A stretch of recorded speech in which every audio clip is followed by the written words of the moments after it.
તો કેમ છો બધા? તો સૌથી પહેલા મારા હર હર મહાદેવ. તો મારું નામ છે વૈભવ ખૂંટ ને હું તૈયાર થઈને નીકળી ગયો છું ઓફિસે જવા. ઓફિસ જવા નીકળતો ત્યાં મેં જોયું ગાડીમાં પેટ્રોલ છે ને હું ડાયરેક્ટ પગ્યો પેટ્રોલ પંપે ને પેટ્રોલ પુરાવીને હું નીકળી ગયો ડાયરેક્ટ ઓફિસે જવા હતું. તો ઓફિસે હતો ને તો તાપીનો વ્યૂ જોવો ભાઈ, કેવી મજા છે.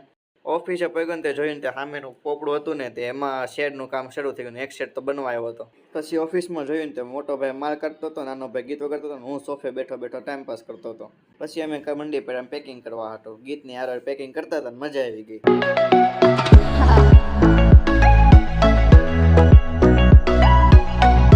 સાંજે બધા દોસ્તારે ક્રિકેટ રમવા જવાનું નક્કી થયું. હું જાડેજા સ્ટાર કરતો પણ મારાથી કઈ થઈ નહીં. ટીમ પાડીને રમવાનું શરૂ કર્યું. પહેલી બેટિંગ અમારી ટીમની આવી ને પહેલા ઓપનિંગ બેટ્સમેન તરીકે મને મોકલો. પહેલે મને મોકલો ને મને આવી ગઈ મોજ. મેં પહેલી 6 મારી. ટીમના મેમ્બરને એક જ વિચાર આવ્યો, રમી વી ગયા ઘરે ને. તો હવે આપણે મળશું આગલા વ્લોગમાં. હાલો, હર હર મહાદેવ.